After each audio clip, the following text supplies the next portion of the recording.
Hi കൂട്ടുകാരെ, നമുക്ക് അടിപൊളിയായിട്ടൊരു മീൻകറി വെച്ചാലോ? ഷാപ്പിലൊക്കെ വെക്കുന്ന പോലെ. അത്രയും ആയില്ലെങ്കിൽ നമ്മുടെ രീതിക്ക് വെക്കാം.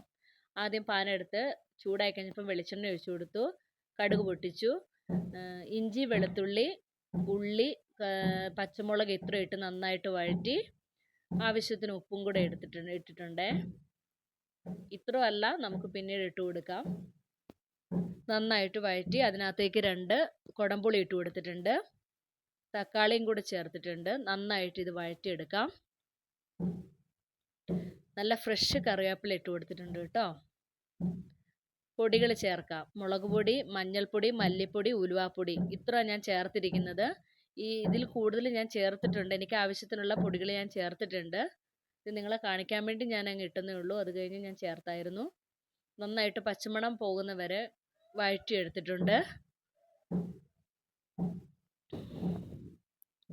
ഇനി ചൂടുവെള്ളം ഒഴിച്ചു കൊടുക്കുക. ആവശ്യത്തിന് ചാറിന് ആവശ്യമായിട്ട് നമുക്ക് വെള്ളം ഒഴിച്ചു കൊടുക്കാം. ഞാനിവിടെ ചൂടുവെള്ളമാണ് ഒഴിച്ചു കൊടുത്തിരിക്കുന്നത്. നന്നായിട്ടൊന്ന് തിളച്ച് വരുമ്പോഴത്തേക്കും നമുക്ക് മീൻ ഇട്ട് കൊടുക്കാം.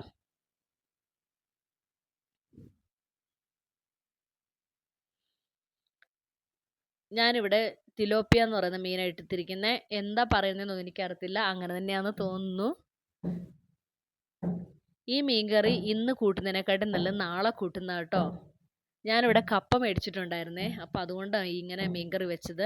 നല്ല ടേസ്റ്റും ഉണ്ടായിരുന്നു, എരിവുണ്ടായിരുന്നു, പുളിയുണ്ടെന്ന് എല്ലാം കൂടി നല്ല ടേസ്റ്റുള്ളൊരു കറിയായിരുന്നു കേട്ടോ. നിങ്ങളും വെച്ച് നോക്കാൻ ശ്രമിക്കുക. ഇത്രയേ ഉള്ളൂ. ഈസി ആയിട്ട് വളരെ പെട്ടെന്ന് തന്നെ വെക്കാവുന്നതേ ഉള്ളന്നേ. ഒത്തിരി പണിയൊന്നുമില്ല. കപ്പയുടെ കൂടെ നല്ല സൂപ്പറായിരുന്നു.